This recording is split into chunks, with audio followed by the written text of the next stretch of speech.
IVM.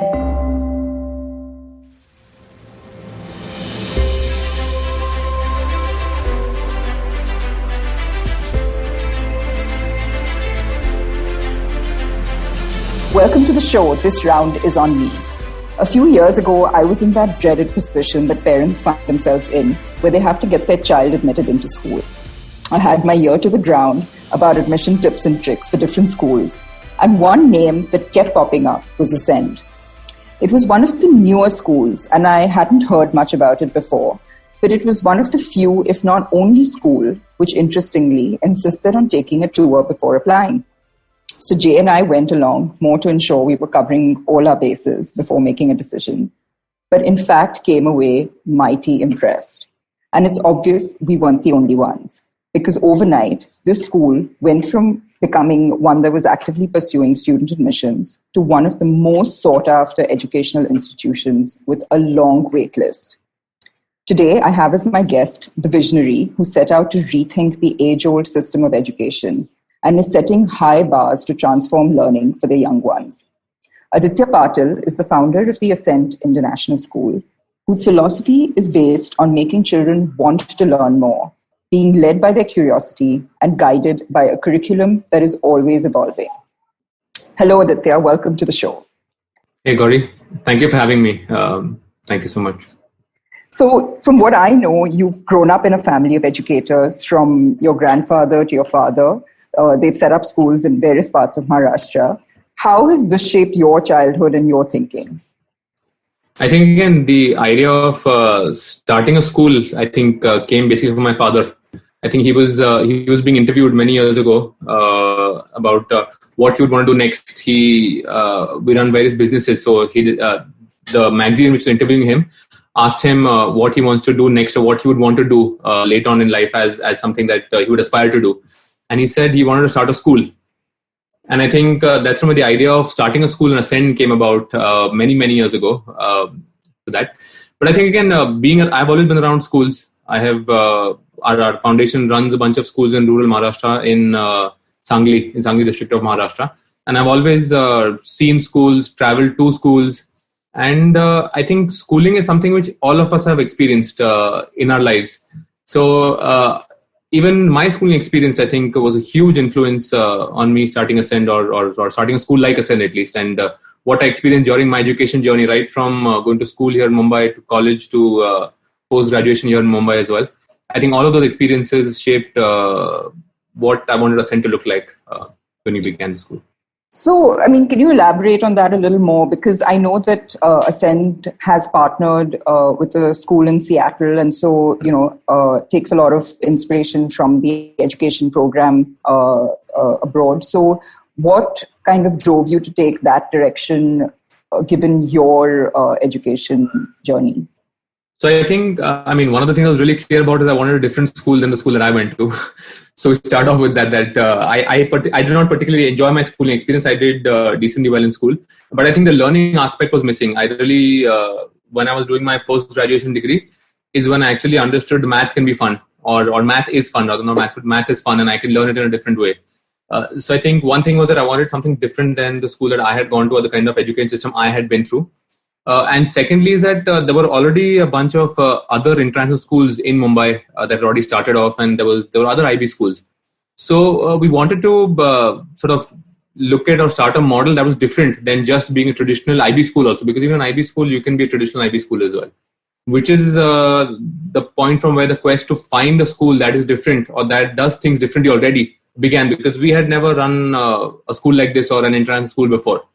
So we wanted to find another partner or learn from another school who had done things differently. And we wanted to look for a school that where kids loved learning. I think that was the thing, where students loved going to school and enjoyed going to school. That was sort of the basic basic thought behind looking for partners, is that a school where kids loved going to school every day and enjoyed learning. And that's when we started looking for schools. So we looked at schools across the world. We looked at schools in, I think, Singapore. We looked at some schools in Switzerland. We looked at some schools in the US, and that's how we found our partner school in the US, in Seattle. Right. Well, I know you've definitely achieved that because unlike me, who was looking for every excuse to bunk school, Dia has never ever sort of asked me to skip school. So mission accomplished on that front. I think the first time I heard of students, I think this was the third year of Ascend or third or the fourth year, and I think kids are coming back after the summer break. So there's a 2-month long summer holiday we have.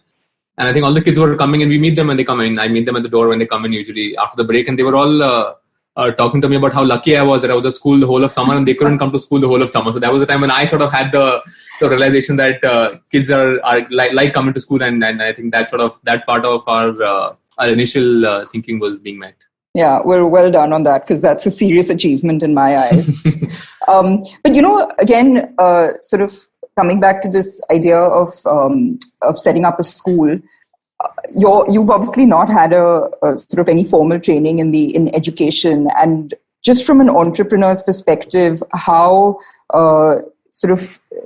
how necessary is it for you as a sort of CEO of a school to actually understand the process of teaching and education? I mean, is that something that you have the professionals, sort of professional educators there for that, and for you it's more about running a school? But is it sort of easy enough for you to manage a school without having been through formal training? Right.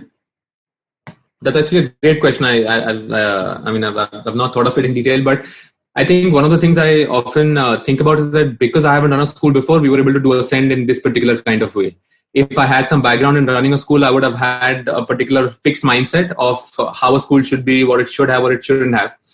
And a lot of innovative things we've done at Ascend would not have happened, is what my thinking is. If I came from an education background or a background of being in education and seeing how traditional education function. And especially in the case of Ascend, because we were looking at starting something new and something that was different, it was actually good to start with a clean slate almost, where we could do almost anything you wanted. And even now, when we're actually working with teachers, we're always open to new ideas. We really want to keep that culture of sort of being in a startup sort of a phase, wherein everyone is aware of what's going on and what we're all doing.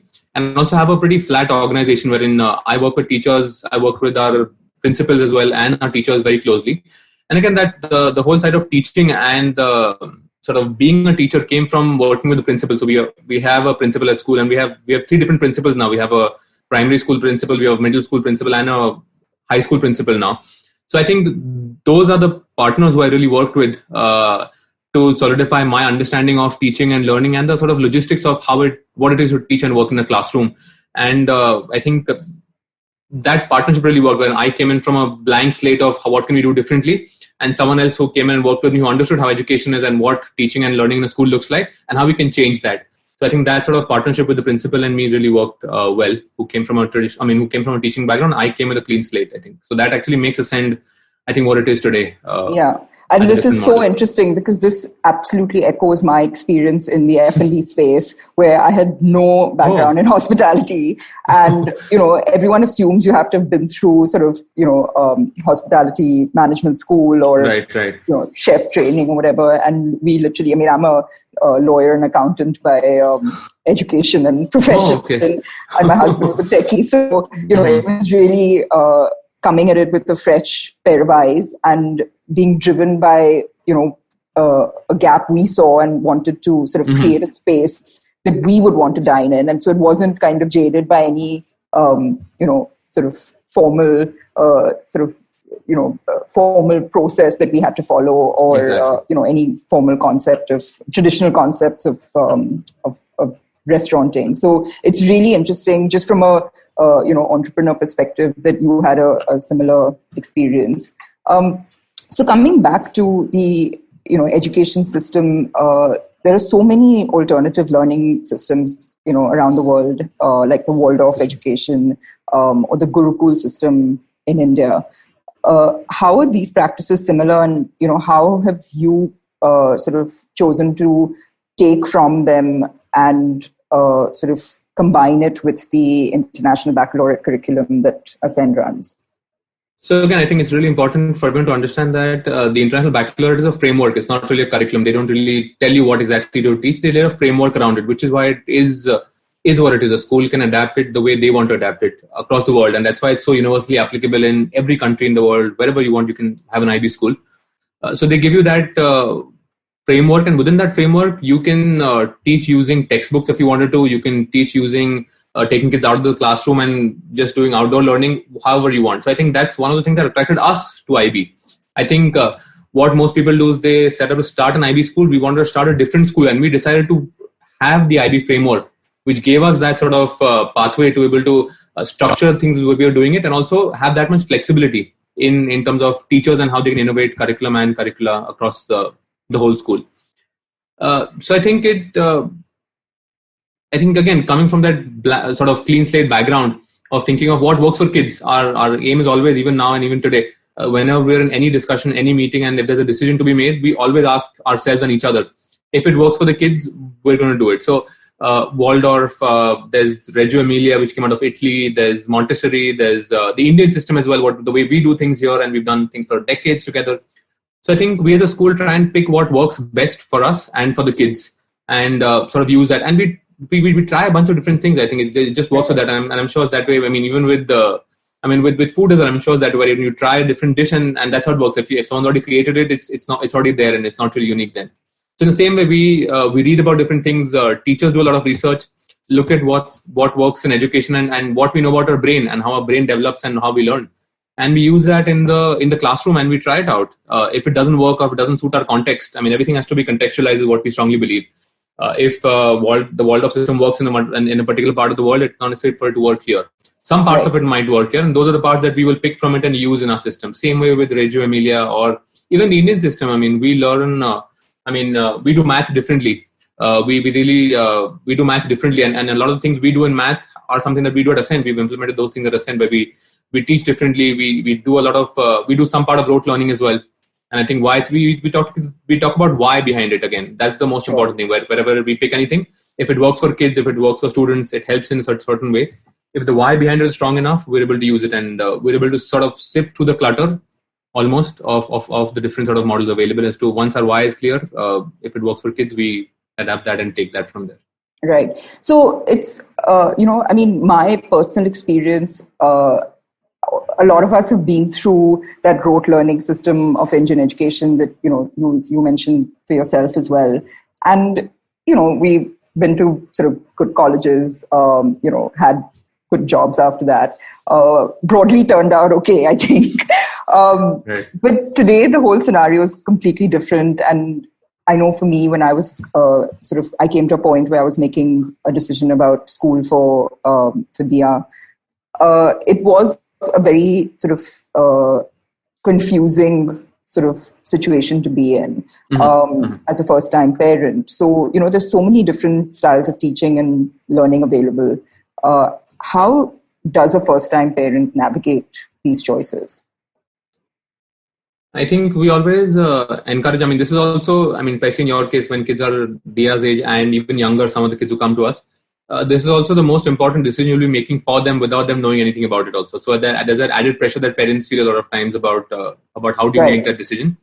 And I think it's about, a school has to be a family philosophical fit. I think we strongly believe that if you as a family believe in the school's philosophy and the way the school is doing everything, not just one thing, but everything, it's how you do one thing is how you almost do everything. So from the time you communicate with the school the first time to hearing about what other people are talking about the school and also seeing it yourself, I think. But that's where, Ascent was very unique in insisting that parents come and see the school, which isn't the case with most, exactly. Especially the older schools, right? Which is where they've been around for years and they're like, well, everyone knows the school. So it is the right way that you're saying, but when you don't have that, you can't do that with all the schools out there. Right. It's really, a lot of it is actually based on hearsay, keeping the fees and the curriculum aside. A lot of it is based on hearsay, and it's quite, like you said, it's a huge burden of responsibility that you have. And, you don't want to put your child through putting them through one school and then changing them a few years later because you possibly made the wrong decision. So it is something that is actually practically quite hard to make choices. And that's where I was coming from. How do you actually practically do that? Of course, it is based on a school's philosophy and teaching methods, but it's very hard to really understand that, before you've even had the experience. No, and I think, a couple of sort of ways that people, even look at us as well as the school. I can talk from that perspective. One is a lot of people meet our students outside of school, not as knowing them. Even if they don't know them, they've seen them at the birthday party and they're the students who've done this differently or stood out at this one birthday party and were probably leading some parts of the event that was there as well. So they've seen, where the child go, and then they ask about the school. The other thing is our teachers. Our teachers are the ones who they've seen or met or spoken to and are inspired by them by saying, this person works here, but then they have this really unique thinking about education or think differently about education. And the third is the parents. These are the three sort of, even for us, not all people who want to come to us and have seen the school and then decide to come to us, and they've heard of us and then they want to come to us, and even before they've seen the school as well. And that happens through primarily these three ways. One is they've met or seen students somewhere. They've met or interacted with some teacher or parent. I think that's the other thing. Well, parents are the most who know all aspects of the school. Mascots for the school. Mascots for the school, and also they know the in and outs of the school, right? When you're a parent, you're seeing everything, especially a school like ours. We're really transparent about everything. We tell you what's working, what's not working, and when it will work and how it will start working as well. Mm-hmm. So I think those three constituents, if we're able to sort of interact with, even if not the school directly, or any one of those three, I think really will give you a good sense of what the school is like.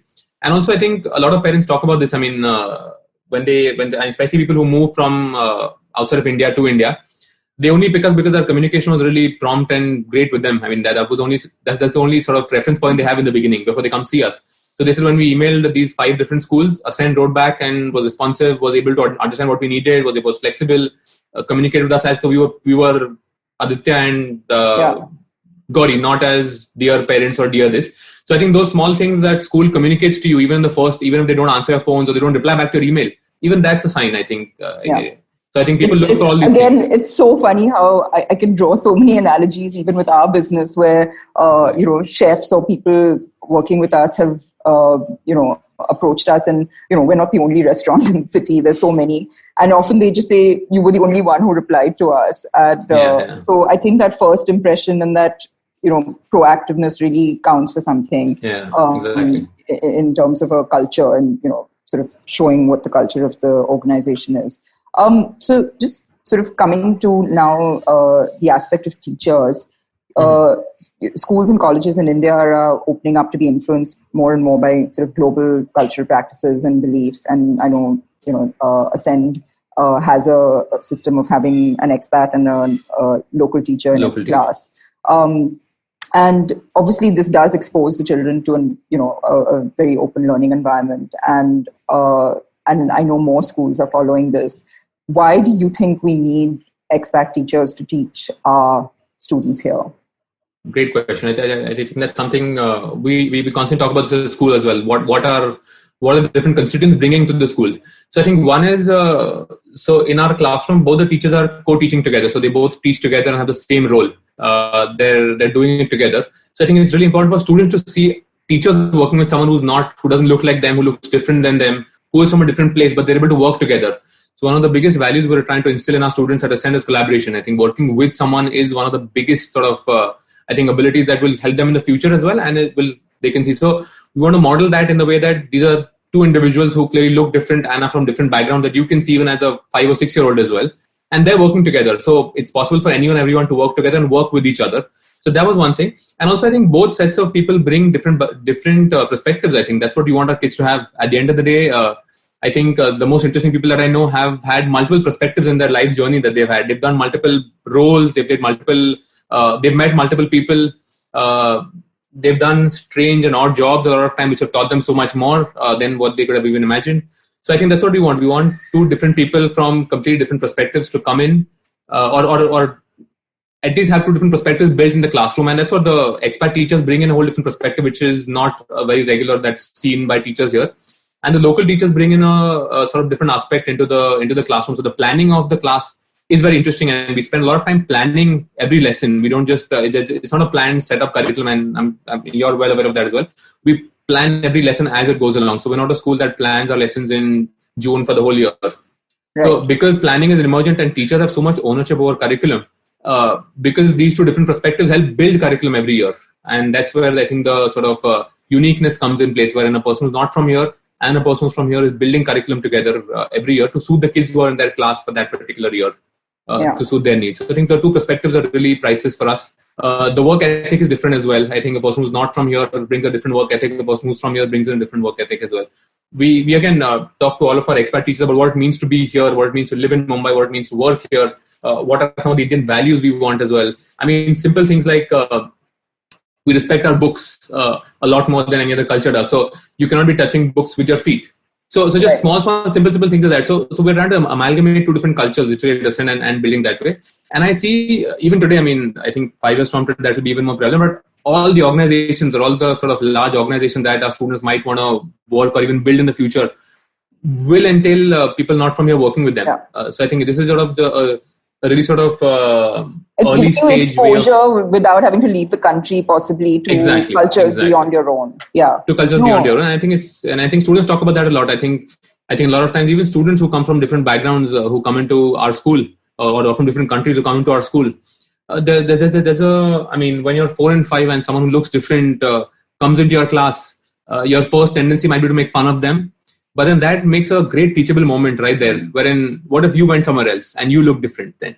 So we're able to have such really, I mean, these really amazing teachable moments that organically evolve out of these different looking people, different sounding people as well, which come with students. I mean, when they're 5 and 6 have such great aha moments, what you call them, that I don't think they would be possible if we had sort of everyone from a similar sort of background or similar country sort of teaching as well.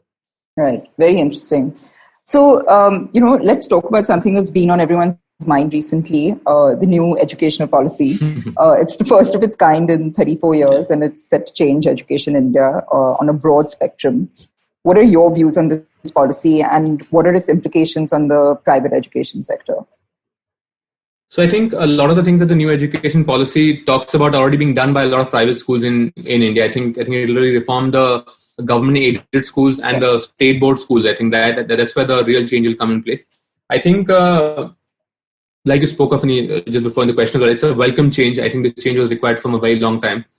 I think the policy looks great and it'll do wonders, I think, for India as a country. It'll help us develop further. I think education, and that's what our foundation was set up with, is education helps the country move forward. And that's what it's sort of, I think that's what the new education policy reflects. It'll help our country move forward. I think the biggest question mark comes in place is implementation.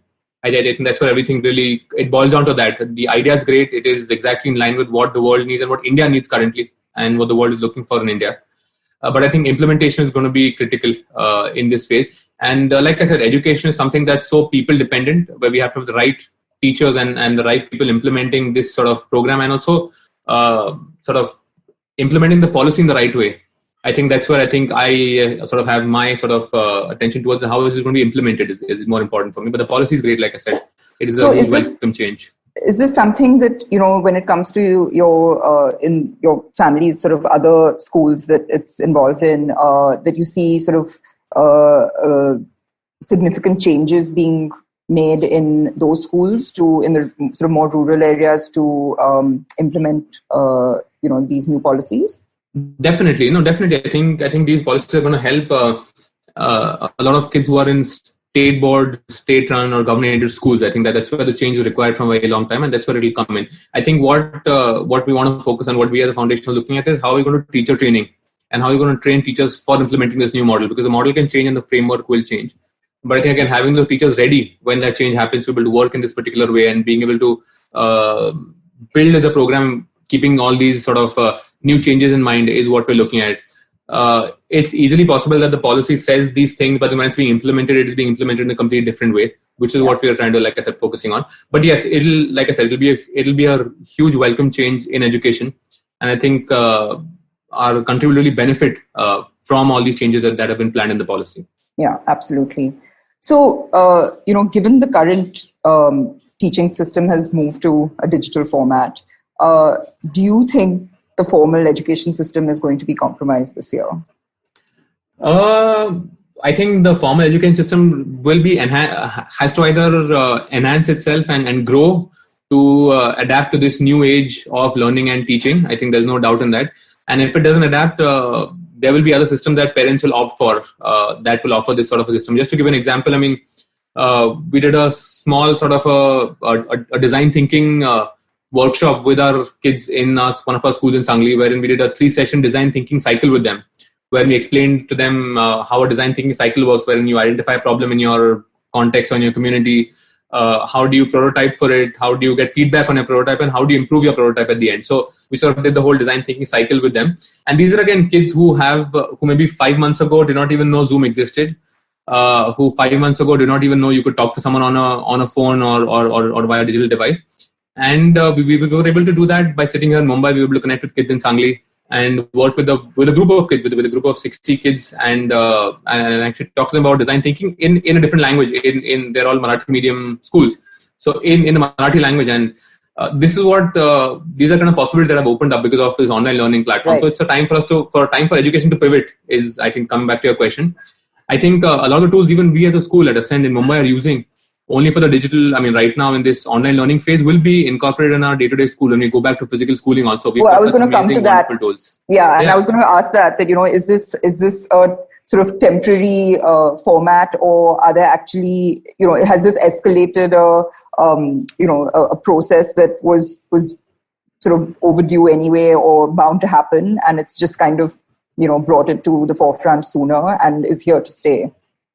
I think for our context, it's a little different, wherein I think we really value the in-person communication, the in-person experience the kids have in school. So I think substituting that is not possible. So it doesn't substitute the whole schooling experience. We think being in person classroom with kids and with other kids is completely irreplaceable. But some of the tools we've used during these online sort of sessions are the tools which you can use when you're in person also. That's what, so we are looking at enhancing our model rather than completely replacing it with something. Right.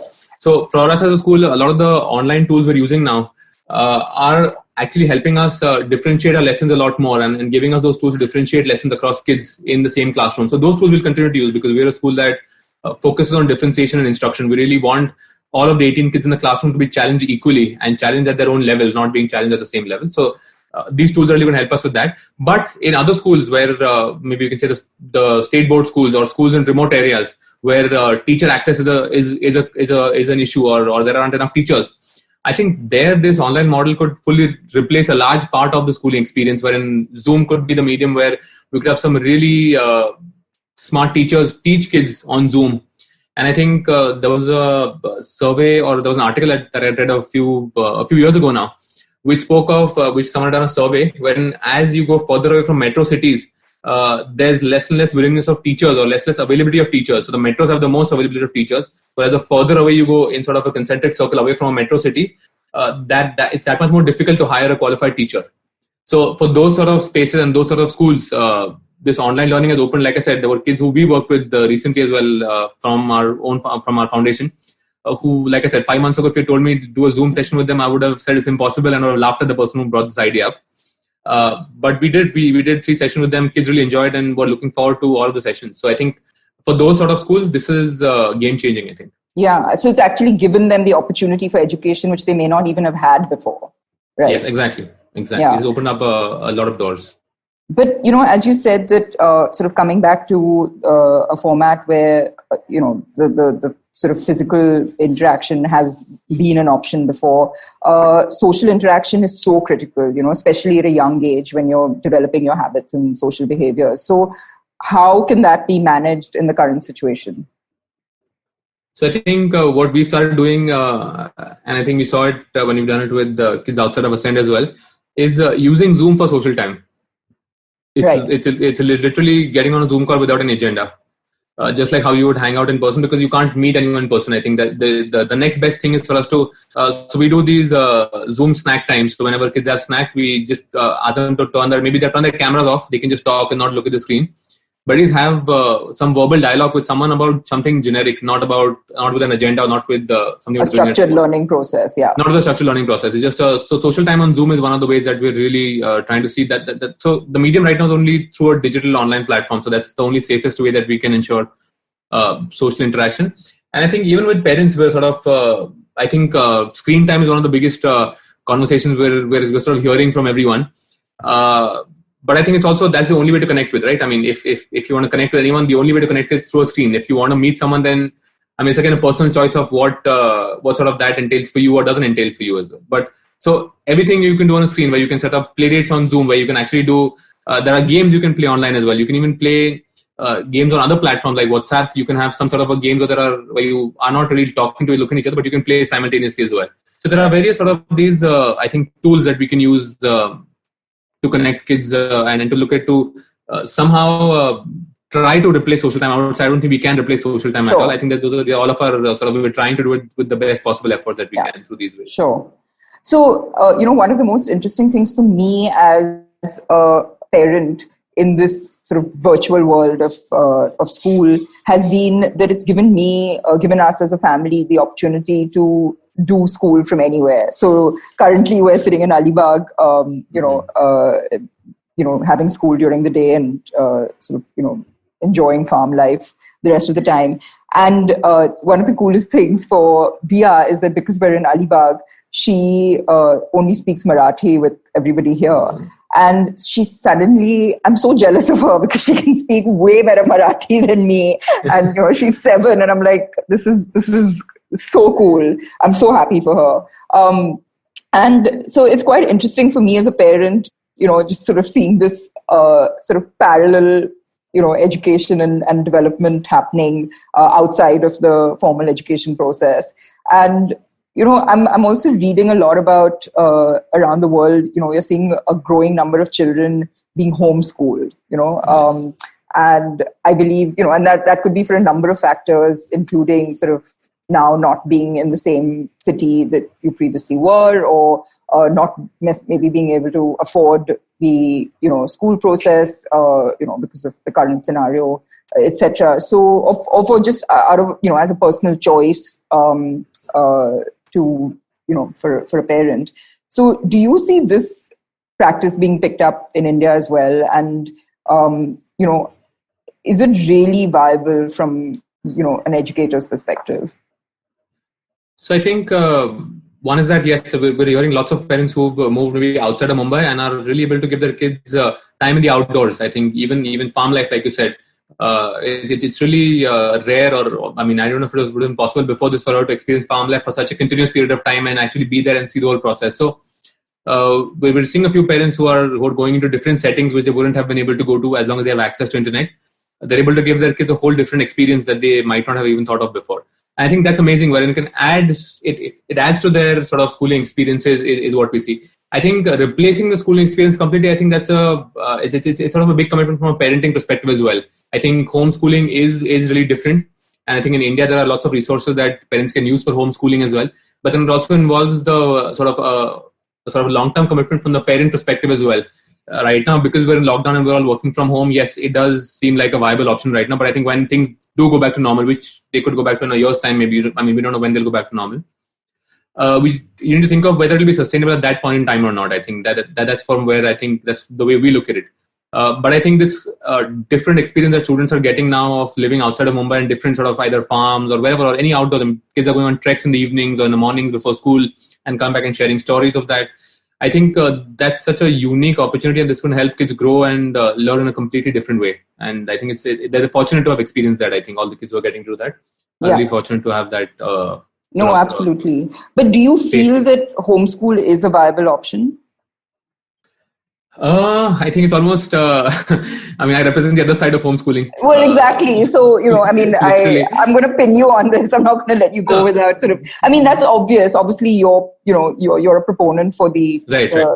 sort of slightly more process. But and I think, I mean, the only, I mean, again, the only thing I would talk about is, again, homeschooling does provide kids with experience of, I mean, maybe schooling might be different and the learning and the academic pieces are definitely will be different because you're doing one-on-one instruction with a parent at home.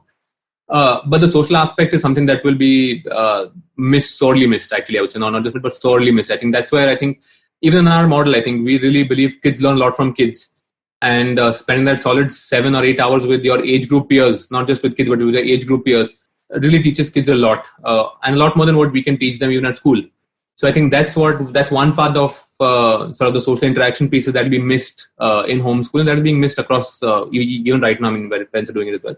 Sure. But that's something to prepare for in the long run. So how would you replace the social interaction that they would have with other age group peers, working with other kids, building different things together for the same objectives, also having a sense of ownership of a larger group as well. I think those are sort of some of the things that don't get addressed by homeschooling. So that's something that, I would definitely, those things not being addressed, kids would miss out on a big part of social emotional development and learning, I think, by homeschooling. Sure. Fair enough. I mean, but sort of, again, coming back to this, wonderful amalgam that's currently available to a lot of people with the online school format in a different setting, perhaps, which brings with it its own set of learning.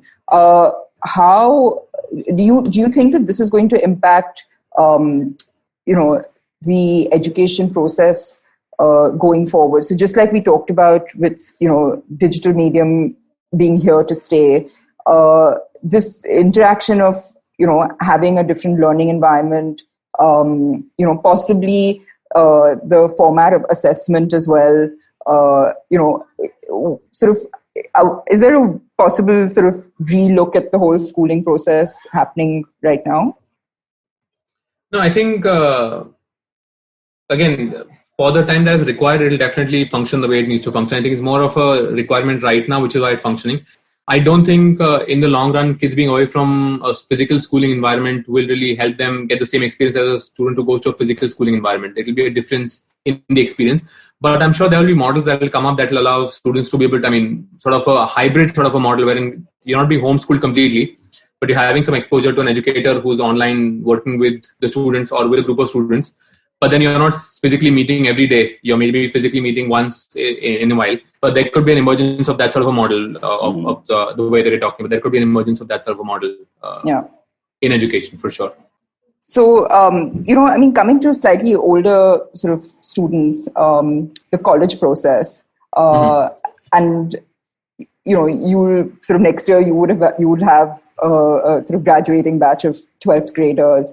Right. So those going through it this year, who've just finished high school and were due to start college in the fall, is this sort of, I was talking to my nephew, in fact, who was supposed to start, go to the States in this month, in fact, and he's decided to defer college, defer the semester because his sort of school gave him the option. And we sort of talked about this a lot, without sort of passing judgment one way or the other about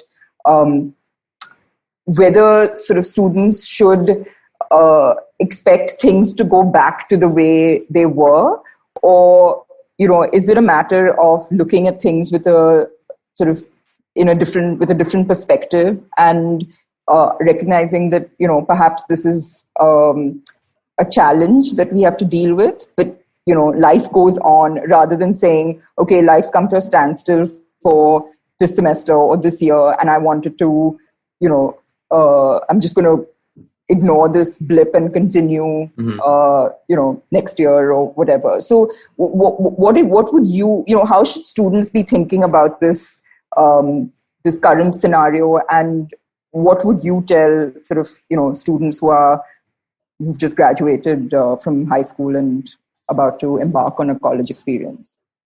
So I think, having or taking a gap year almost, I wouldn't say deferment, but taking a gap year and doing something different is something I have always been a big proponent of, wherein I think even before you go to a college, maybe work somewhere, do an internship somewhere, try and experience some sort of practical life or sort of outside an education environment sort of a setting. So this is a great time to do that. If this is a time for us to find the opportunity that we can actually use in this, and then rather than thinking of it as a blip or something that I want to change, almost spending the next 6 months or even after things go back normal, spend this 1 year doing something different that you wouldn't have done otherwise. It could mean traveling also. It could mean like you traveling on your own and experiencing some country or experiencing India for that matter. It could be doing an internship somewhere. But again, using that time to find something that you like, or find something that you want to do, really, or that you thought you liked doing, and trying it out. I think that's something that I really talk to students, even ask students a lot about that. I want to do this. I said, have you tried doing that ever? So they say, no, they haven't. So then I always encourage them to go spend a weekend there, go on a weekend, find someone who does this, follow them around, shadow them for a weekend or shadow them for a few months, I would say, ideally, but shadow them for a few months and see if this is something that actually is interesting or looks interesting on the outside. So for college students, this is a really interesting time that they can actually they have the freedom to do that. Not that they have to take a gap year and people think of it as they've taken a year off or whatever it is.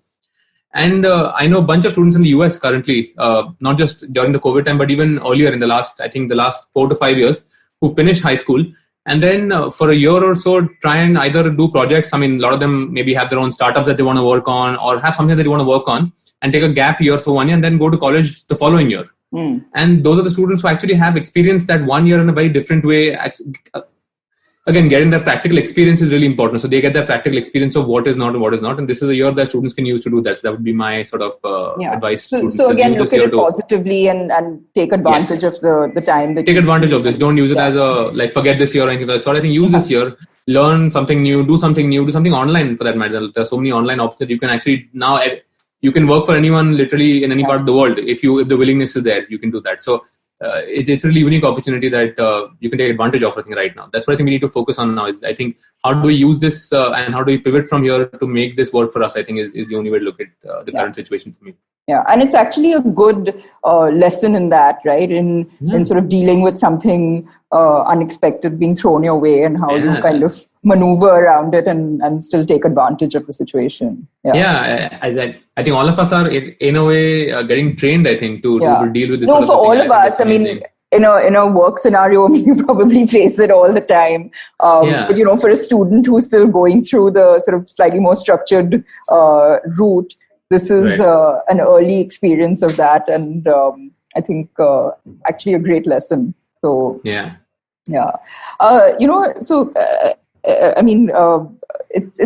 a well-known fact that students and children of today face way more social pressures, and struggle with mental health and have to survive in a far more competitive environment than ever before. And what could we do to sort of nurture and encourage a healthy competitive environment for children? Something that would help them to grow without getting pressurized. I think that, again, competition is something that's inbuilt in all of us. We see that in our 5 and 6 year olds. Actually, on sports day, we don't give first, second, third medals. But all of our kids know who was first, who was second, who was third, and which team is winning, which team is losing in the whole sports day, not just one race, but the whole sports day. So I think that just gives me a clear confidence that competition is inbuilt in us. I think one thing that's really important for all of us to understand is why we want to do better, not because someone else is doing better. The why behind wanting to do better. I think or why do I want to do this, not better also. Why do I want to become an engineer? Because I saw someone else doing it, I saw XYZ doing it, or because I want to do it because I like engineering, I like how things work and understanding how things work. So I would go into the why do you want to do what you want to do more than the competition pieces. And also doing it better than what you did it last time, I think is what we need to focus on more than anything else. So how do I do it better? Yeah, competing with yourself. It's only about that. I don't think you can compete with one person and then if you win that competition, you're any better, because the world is too big for you to be able to compete with everyone and be able to be that attitude everywhere. And I think that's something that I think the education system needs to also inculcate in our students as well, is that competing with yourself is really important. Yes, you should have benchmarks. I'm not saying there should be no benchmarks. Yes, your benchmark should be that you should set a target for yourself and a goal for yourself. But the goal can't be to overtake someone else. That can't be the goal. Your goal can be to be the fastest swimmer and to maybe break the world record of 100 meter swimming, for that matter. That can be a goal, and Michael Phelps or whoever the world record holder is the person you want to beat. But it cannot be about beating someone who is there and then beating someone else and then beating someone else. I think that's something that I would really want to talk to kids about, is that do better than you did it last time. And I think that's how improvement also works. And I would actually sort of draw an analogy with that, even when it comes to work. I mean, it's not just about in school. And, even in my work sort of scenario, for example, it's not really relevant about what the restaurant next to me is doing, or, the sort of someone doing a similar cuisine, or, it's really about focusing on how I want to keep improving and sort of staying focused on my, my business, because you never really know the whole story with someone else's. And it's not about sort of moving forward with, constantly looking behind your shoulder kind of thing, but really looking forward.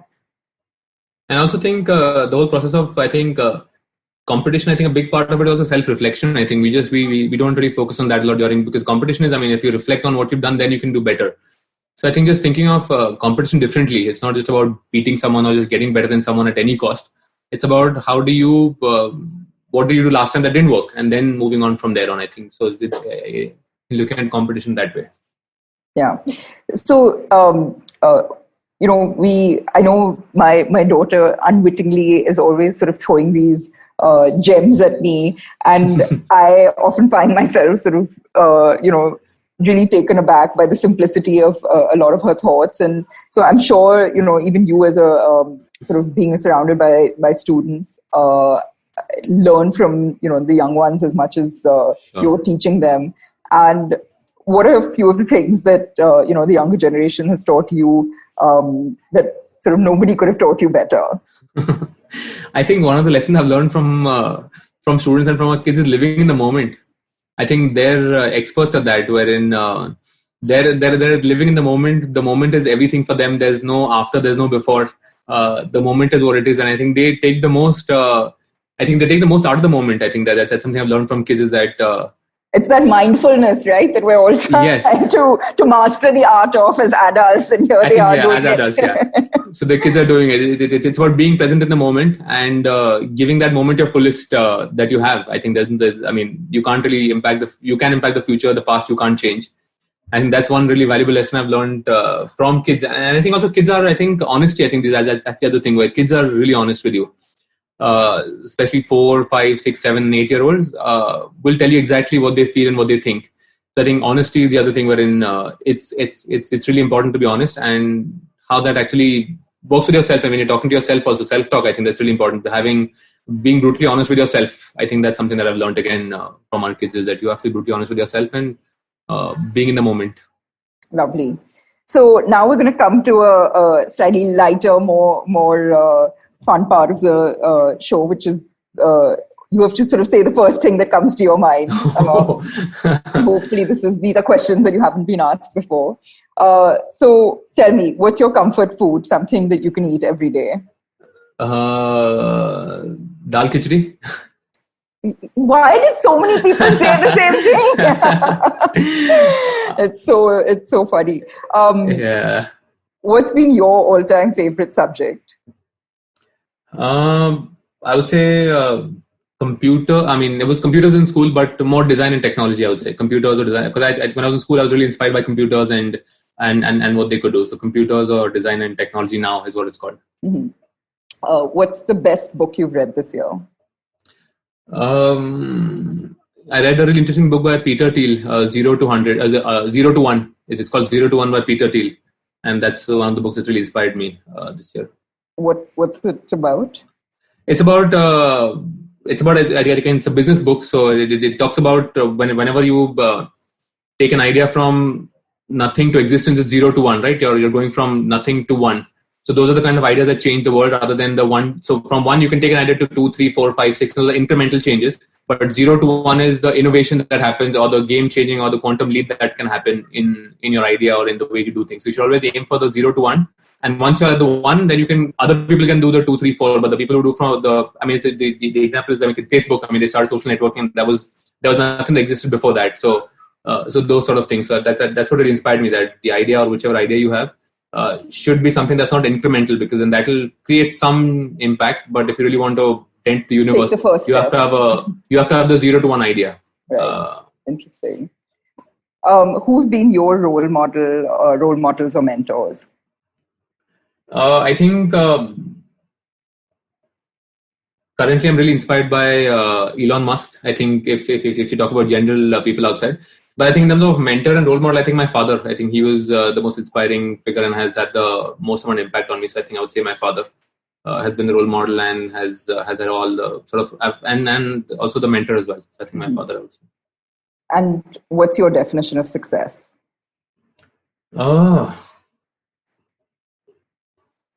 I've seen lots of other people answer this question, but I have never been asked this question. So I think my definition of success is loving what you do. Being able to do what you love is success for me. Being happy at doing what you do and loving what you do is a success for me. I agree. Listen, thank you so much for being on this. It's been hugely enlightening and very interesting chatting with you and understanding, sort of trying to begin to understand the education process and the mind of an educator. So again, thank you so much for being here and making the time. No, thank you so much for having me. Really, really grateful. Thank you so much for thinking of me and having me. It was a great conversation. Lots of things I haven't thought of as well. I mean, I hear other people talk about these things, but I haven't thought of them for myself. So lots of things I thought of for the first time and was able to sort of talk about them here. So that's really, I learned a lot about myself. Thank you so much. Wonderful. Thank you for the opportunity. My conversation with Aditya today reassured me of one thing. Education is on in full swing, whether it's happening in the virtual classroom or outside of it. And if you're a high school student who is excited about embarking on a new college experience but feel like you've been sidetracked, this is your first experience of adulthood, converting a challenge into an opportunity. So just go for it. I hope you enjoyed tuning in today.